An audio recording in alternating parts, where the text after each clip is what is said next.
Right now is the busiest time for fantasy football drafts, and if you're watching this, that means you have an important one coming up. And this might be the most important video of them all, because we're talking about the 6 must-have running backs you need to be targeting in your drafts right now. And we're starting with a guy who's out in Miami. In my opinion, over the course of the last 4 or 5 months or so, has changed a little bit on Devon Achane, who has the potential to be the #1 overall running back, not just on the Miami Dolphins, no, in the entire fantasy football landscape, in my opinion, this year. Because as a rookie last year, Achane, or Achane, whatever you want to say, was the most efficient running back in the league. Here's what he ranked #1 in: fantasy points per opportunity, running back efficiency, breakaway run rate, and yards per touch. And look, even if Achane's touches don't go up this year, and as you can see right here, he's ranked 21st overall, late second round. Even if they don't go up this year, which they should, because he's entering year 2, he has another year of experience. He had the summer to put on more muscle and get healthier. Even if they don't go up, I still like him over guys like Travis Etienne, definitely Kyren Williams, who go ahead of him in most drafts, over 70% of drafts right now. And look, in the preseason, you always see about how these running backs are being used as wide receivers, and it never pans out. But here's Achane in the second preseason game lining up on the outside. And if you're going to put a guy with 4.2 speed on the outside against a linebacker, because that's how defenses have to match up, it's going to be lights out. That won't happen often, but it's going to happen enough, 1, 2, 3 times a game, where that's going to pay off during the season. And just in general, out of the backfield, you can expect a lot of receiving game usage for Achane. This is a team that likes to get their running backs in space, not only in the running game, but receiving game. We saw it last year. It's going to happen again. Now, look, I get the concerns about Devon Achane. And look, he's 188 pounds. This is my biggest concern and the biggest question you have to ask yourself coming into this year. This is a guy who last season, his biggest knock coming into the NFL out of Texas A&M was that he's a smaller running back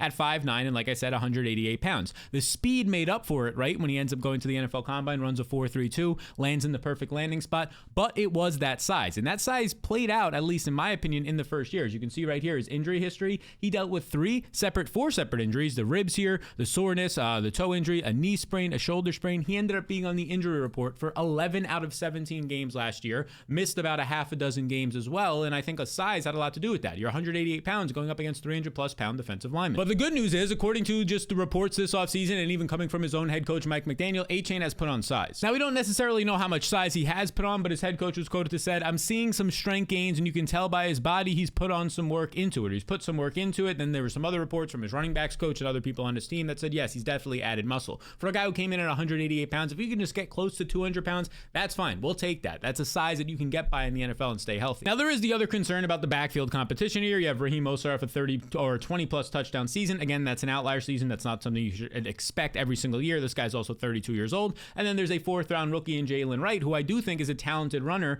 Out of college last year, he led the entire college football landscape in breakaway run rate. That explosive runs of 10-plus yards, he was #1. But that said, he's still a rookie, and he's definitely behind Devon Achane, who we should not discount based on how good he was last year. Like we mentioned earlier, ranking #1 in all those metrics. This was a guy in Devon Achane who last year averaged nearly 8 yards per touch. Nearly 8 yards per touch for a guy who had 100-plus touches. So yes, Mostert will be his competition, might even lead this backfield in snaps and touches in week 1. This is a guy who had 20 touchdowns last year, but Achane still had 11 touchdowns and only played in like half of the games and saw like half the touches as Raheem Mostert. Even if you see a 10 to 15% increase in Achane's overall opportunities, he should probably finish as a top 10 back, has a good chance at a top 5, and could be #1 overall. Simply put, this is the guy that your league mates will be too scared to draft at the end of the second round, who has first-round upside, so you might as well take him. I've already taken him in a few leagues. Now, the next man I want to talk about currently goes in a similar range as Devon Achane. Sometimes he actually falls into the 3rd rounds of drafts, and this is going to be Isiah Pacheco, who maybe doesn't have the exact same upside, I would say, as an Achane #1 overall running back, but I think he definitely has the ability to finish as a top 10 to top 5 back, and here's why. First off, he's in an amazing offense with the Kansas City Chiefs. He has a wide-open backfield. There's no competition, and he'll be behind a top 10 offensive line. And after the Chiefs' bye week last year at the end of the season, Pacheco took on a whole new role. In his final 5 games, he had 3 games of 20-plus fantasy points and averaged over 16 carries per game. And look, there's just zero question about that volume going down this year. It's going to stay the same, if not increase, because Jerick McKinnon is now gone, so there's even more passing game upside for Isiah Pacheco, who this offseason is working with a wide receiver coach.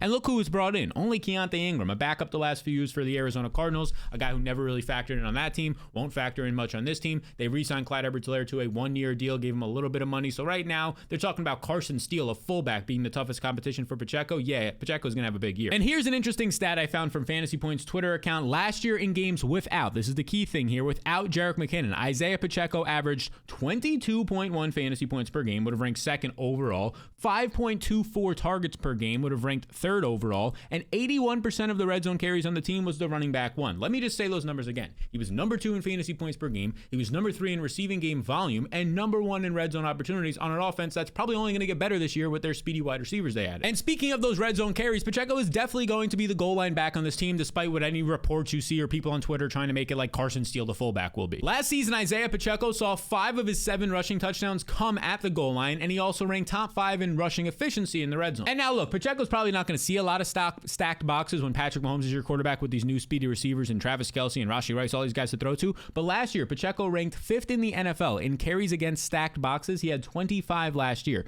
5th in the NFL there, and he averaged 6 yards per carry against stacked boxes. 6 yards per carry when there's extra guys in the box. So if something happens to Mahomes, he misses a couple games, Pacheco will still be fine. And the other piece of this, not just talking about the offensive environment and his skill set alone and the backfield competition, is the offensive line. That since 2020, when they had a bad offensive line, when they lost the Super Bowl that year to the Bucs and got destroyed on their offensive line, the offensive line has been great every single season. They signed Joe Thuney a couple years back, maybe the best overall guard in the NFL. They ended up just signing Creed Humphrey to the highest contract we've ever seen for a center in the NFL as of this recording. Those are their 2 big pieces, added some pieces in the draft, still have a stable offensive line, should be a top 10 unit. So when I'm going through the checklist here for Pacheco, he's a first-round running back, in my opinion, for fantasy that you get to get at the end of the second round. He's checking all them boxes. Now, before we get into a 10th round running back that, in my opinion, is a must-have guy, could literally win you leagues this year, I just want to ask you this simple question. Do you want to win your fantasy league? It's as simple as that. And if you do, will you click this button right here, and it'll take you to this page where you can get access to my fantasy blueprint this year that'll help you with the draft, help you every single week of the season, and it's risk-free through one of our partners this year. Now, what does that mean, Sal? Well, it means that you'll get my fantasy blueprint. It's like a draft guide. You get it for your draft, but not only that, every week of the year I send you tools for the waiver wires, for the rankings and projections that week's matchup notes, and you can join over 15,000 people who have access risk-free. And what risk-free means is if you don't make your fantasy playoff, your one-time payment of just $10 when you sign up through one of our partners, if you don't make the fantasy playoffs, I give it right back to you, no questions asked. So you can join all those 15,000 people, might even be some of your league mates, so you just have to get it to keep up with them,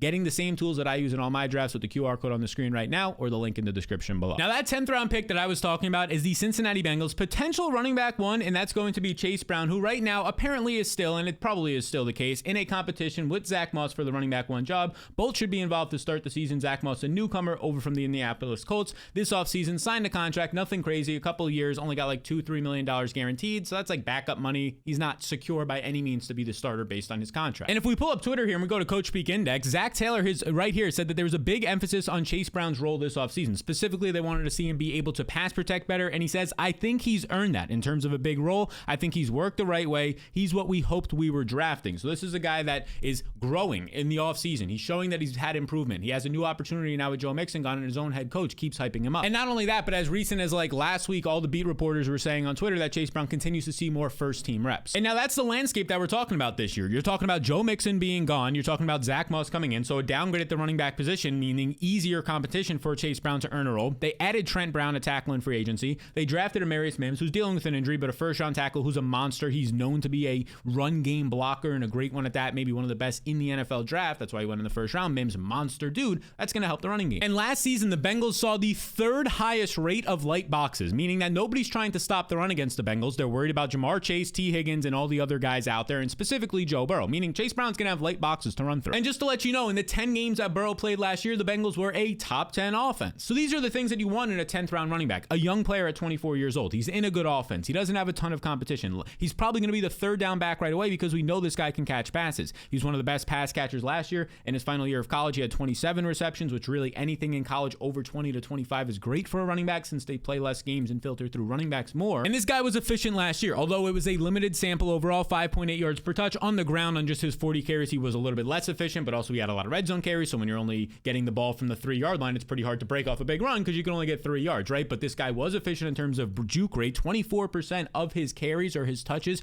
ended in a broken tackle, which is pretty crazy. He had 14 broken tackles on just like 44 carries last year. Insane percentage. And we know this guy is explosive. I mean, here's a play from last year. He had a couple of big screen plays. We know he's explosive. He has elite speed. He has the size, and this is the guy that can do this right here. Turn these plays into massive gains for the Cincinnati Bengals, something that you're not going to see Zach Moss do really ever. He's a guy who can get you 3.5, 4 yards. He's not going to break off a 70-plus yard play like that, an explosive play, which the Bengals are going to want. Just a little more background for you if you're not familiar with Chase Brown. If people want to say, oh, this isn't a guy who has been proven to handle a workhorse role. No, yes, he definitely was. In his final year of college, he had 328 carries, not even to factor in the 27 receptions that he had. He had over 1,600 rushing yards. This was a guy who has had 8 different games of 30-plus carries in his college career, including one game where he had 40 carries. I'm not really concerned about Zach Moss being a piece of competition, in my opinion, for one Chase Brown. I mean, Zach Moss last year, after week 6, once Jonathan Taylor was back for the Colts, this is a guy who did not have over 14 fantasy points in a single game. Because why? He wasn't efficient, and he was well behind Jonathan Taylor as a backup, which in my opinion at some point he will be this year as well. Chase Brown is just a younger and more explosive player in an offense that should be good with an improved offensive line. That's the guy you want to take shots on in round 10. Now next I want to talk about the projected number 1 running back once he's healthy, and that's key in Carolina, their second round pick that they traded up for in the NFL draft out of Texas, Mr. Jonathan Brooks. And I know what you're thinking. Sal, what are you, crazy? What are you, not paying attention to the news? You're a fraud. Jonathan Brooks is injured. No. I am paying attention to the news. And I'm also crazy, but that has nothing to do with this. Jonathan Brooks will be on the PUP list to start the season. You can see right here,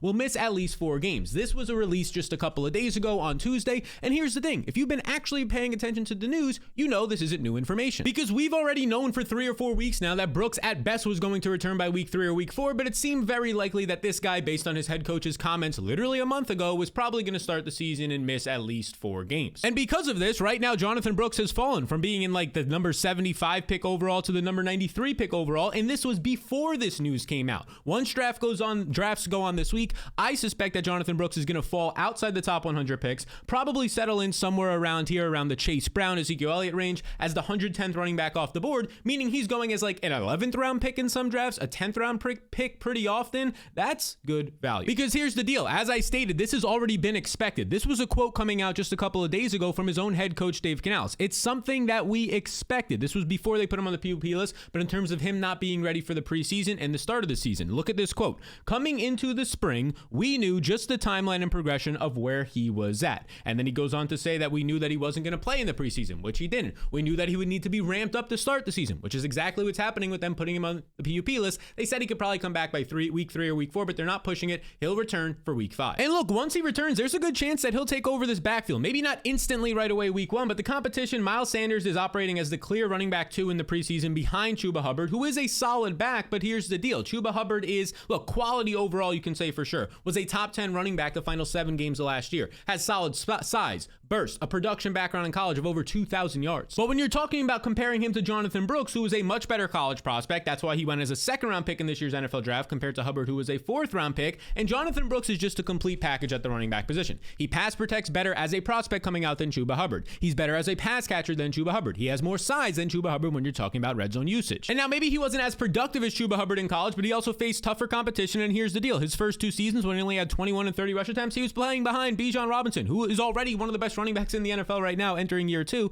But in his final year, 2023, when he finally got to be the workhorse, Bijan Robinson, Roschon Johnson was gone in just 10 games before the injury. That's why he's recovering right now from an injury, a torn ACL back in November. He had over 1,100 rushing yards. So this guy was averaging about 114 rushing yards per game, and he left 1 game early with the injury. You factor in his receiving yards, he had 142 total yards per game. And now he's in the Panthers' improved offense, new offensive line, new pieces, and a new coach in Dave Canales who loves to feed one running back like he did last year with Rachaad White. I mean, let's just look at this from last year. Rachaad White, a 215-pound back, pretty similar to what Jonathan Brooks is. Brooks did not test at the combine, but I would say that he was probably going to run somewhere in the high 4.4s. Pretty similar running back in terms of size and build, can catch passes as well. Here's what Rachaad White did. Even though he wasn't efficient, and that's the key piece here, he wasn't efficient. He still got the 2nd most touches in the NFL, only behind Christian McCaffrey under Dave Canales, despite ranking 57th as a rusher in terms of efficiency and 33rd in yards per touch. But that didn't matter. That didn't stop this dude from going out there and ranking 4th in receptions, 3rd in receiving yards, 14th in rushing yards amongst running backs, having over 1,500 total yards last year, and he wasn't even efficient. Imagine if Jonathan Brooks is somewhat efficient. Now with Brooks officially out until week 5, I think a lot of people are going to panic. Just get somebody to fill in. Maybe his own running back backfield mate for Chuba Hubbard, who as of right now is available in over 50% of fantasy leagues. Because once it's like week 5, 6, or 7, it could be pretty clear that Jonathan Brooks is a smash for you right now in drafts. He currently goes as the running back 33 in drafts. He's going after guys like Zach Moss. I think that's a mistake. Javonte Williams. I think that's a mistake.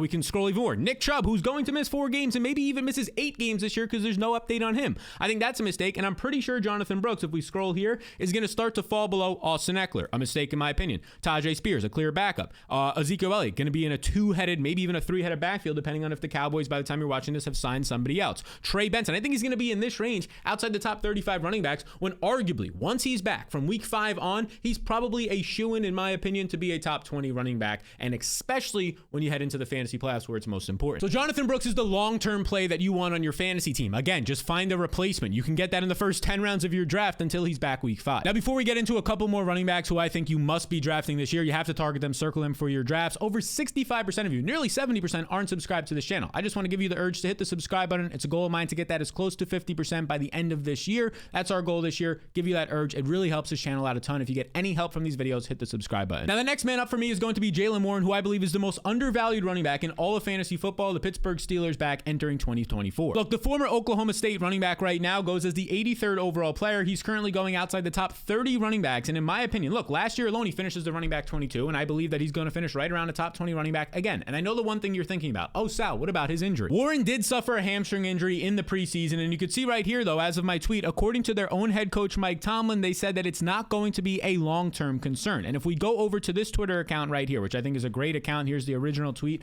from Jeff Mueller on Twitter. He's a physical therapist. He said that an update on Jaylen Warren, it sounds like a mild hamstring strain. And then look at this stat right here. 92% of running backs with a similar injury have returned in 3 weeks or less. This injury was sustained 23 days before week 1. So here's your whole entire takeaway. Assuming there's no setbacks here, Jaylen Warren is on track to be ready for week 1, but if they want to play it safe and hold him out, he'll be back by week 2. Not much has changed, but he's falling in drafts. Despite the fact that his situation entering this year has only gotten better, and last year in a worse situation, he finished as a 22nd overall back. Because now he's in an offense that's going to be even more run heavy than was last year under Matt Canada for half the year, with Arthur Smith coming in, who the last 4 seasons has always had a top 10 offense in terms of run rate and rush efficiency. Warren was already one of the most efficient running backs in the league last year, and now it should get better this year. He was 3rd in explosive run rate, 1st in missed tackles forced, and 2nd in yards after contact per attempt. And all this is pretty crazy that he was this great last season, despite not even playing 50% of his snaps, despite being technically a backup behind Najee Harris. Again, this year, I do think that Najee Harris is going to be a solid pick to take in round 6 of your fantasy drafts because Arthur Smith, because of the quality offensive line that they have. So there's nothing wrong with Najee Harris, but that doesn't mean that Jaylen Warren still can't see 200 to 250 plus touches and once again finish as a top 20 back. And imagine if Najee Harris, who has not missed a game since Jaylen Warren has been on the team the last 2 years, imagine if Najee Harris, as an aging running back on the final year of his contract, they did not pick up his 5th-year option, imagine if he gets nicked up. He misses 1, 2, 3 plus games this year. Warren's a top 10 back in my opinion those weeks. And just to add on, the Steelers offensive line was already a top half of the league unit last year. Now their young talent from last year has only gotten older, and right now PFF has them as a top 10 unit entering this year because they spent their first pick on an offensive lineman. They spent their second pick on a center, which they needed in Zach Frazier. They have guys like Isaac Samalu, who came over from Philadelphia. They have guys entering their second year from last season that can only improve. I think there's a world where the Steelers offensive line is top 5 after this year. Now, this next man I want to talk about, I've been talking about this guy all summer, and that's the Dallas Cowboys running back Rico Dowdle, and I'm not going to stop right now, even though the Cowboys just added a new veteran running back that a couple of years ago was a great back, and I know what you're already thinking. But Sal, isn't Dalvin Cook going to be having some sort of impact on Rico Dowdle's touches? Sal, Dalvin Cook, one of the greatest running backs we've seen over the last 5 to 10 years to come out of the NFL draft and produce and all this. Yes, I think Dalvin Cook was a great running back. No, I don't think he's going to have a massive impact on the Dallas Cowboys. Look, I'm already having people ask me about Dalvin Cook, and it makes sense. Like, oh, should I drop Rico Dowdle for Dalvin Cook now? It makes sense because you see the big name, the former 2nd-round pick, the guy who was great, a 1st-round pick year in and year out for fantasy. But this guy's 29 years old now. And not only is he 29 years old, despite what people want to show you with workout videos, he was one of the worst running backs in football last year efficiency-wise, averaging 3.2 yards per touch. You might say, oh, but the Jets offensive line stunk. Well, Breece Hall did pretty fine behind that same offensive line. Not only 3.2 yards per touch, 64th in the NFL, his receiving efficiency completely fell off. He showed 0. He had 0 breakaway runs last year of 10 plus yards. And here's the big thing. Dalvin Cook, it's known these past 5 plus years that he has a shoulder issue. That shoulder issue was still a problem last year as he was on the injury report towards the end of the year. Look, if you're an inefficient running back, not only an inefficient running back, and we'll go over here, an inefficient running back that's older now, 29 years old, has injuries that you've been dealing with for years, those aren't going to go away. Once you start showing weaknesses in your efficiency, at this older age of 29 for a running back, it doesn't come back. It doesn't come back at all, especially when there's other guys in this backfield like Rico Dowdle, 3 years younger, coming off of an efficient season, and also Ezekiel Elliott, who is younger, coming off of a better year than Cook had last year. And it's pretty crazy to say 29 is old, but it's relative to NFL running backs. I'm 28 and I don't feel old outside of me just going tubing last week and my entire body is now sore. Now, besides Dalvin Cook recently signing, the only other addition made to this team, as you can see here on the fantasy team tracker in the blueprint that you can get linked down below we talked about earlier, nobody was added in the draft. Only Ezekiel Elliott was added. And you look at these additions, Ezekiel Elliott and Dalvin Cook. 5 years ago, this would have been the best running back room in football. Now these guys are almost afterthoughts. But let's talk about that other piece of competition, and probably the main piece of competition for Rico Dowdle in one Ezekiel Elliott. Last year, Ezekiel Elliott signed a contract late in the free agency period, like right before the season was almost starting with the New England Patriots. And honestly, Zeke, he wasn't all that great. He's now 29 years old as well. In his age 28 season, he was pretty close to as bad as Dalvin Cook, 3.5 yards per touch, ranked 60th, but he was better as a receiver. And this is where it changed. Over 4 yards per touch. And the big thing here was he got a lot of checkdowns. This is where it paid off for him, at least with the New England Patriots last year. 51 receptions, top 12. Dalvin Cook wasn't doing that last year. It was all Breece Hall in terms of the receiving game, even when Breece Hall was limited early in the season. Now, the point being here is I don't think Ezekiel Elliott's going to have a major role, but they brought him back for a reason. They trust this guy maybe on pass protection on third downs and even to see some checkdowns like he did last year with the Patriots, catch some balls. Now, as for Rico Dowdle, this guy, like I mentioned earlier briefly, he was actually good last season. He was efficient. And if you don't know, here's some stats. Dowdle ranked top 20 in yards created per touch and broken tackle rate last year, and he was top 10 in yards created per touch. This is a guy who in college never had a massive workload. So even though he's 26 years old, he kind of has fresh legs. You can see here 123 carries, 106 carries in his 2 big seasons in college. But the big thing that's important is efficiency-wise. 123 carries turned to over 650 yards. 100 carries for about 500 yards. This is a guy who averaged nearly 5 yards per carry in college. And last year when he actually got a workload of over 100 touches the first time in his NFL career, he produced. Look, I don't think Rico Dowdle is going to see this elite role, but in terms of fantasy drafts, he's going in like the 11th or 12th round of drafts, available in almost 50% of leagues on the waiver wire right now. This could be the number 1 running back in a Cowboys arguably top 10 offense this year. That's valuable because the number 1 running back in the Cowboys offense last year was Tony Pollard. And this was a guy who was not all that efficient in his first season without Ezekiel Elliott. He said that he was playing through an injury, and despite not being efficient, he still put up over 1,300 total yards, 1,000 yards rushing, over 300 receiving, and 55 receptions, which was top 10 in the NFL. That's while being inefficient. If Rico Dowdle just sees like 70% of that, he's going to be a smash. Even close to 50%, he'll pay off his 12th round draft price. So right now where Rico Dowdle goes in drafts outside the top 130 picks, and maybe he'll even fall a little bit now that Dalvin Cook signed, I like him. I like him more than the guys who are going ahead of him, like a J.K. Dobbins, even a couple other players if we were to scroll up, a bunch of defenses,